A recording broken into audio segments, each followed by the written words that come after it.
তুমি যে ঘুমাও না রাতে, দেখা দাও আশিকদের সাথে, ডেকে নাও তোমার রওজাতে, দরুদ সালাম দিতে।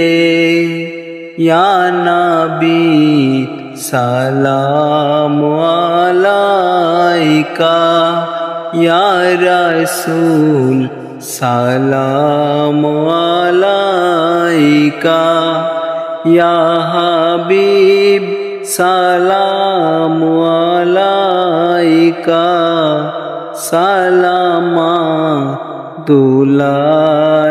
আলাইকা।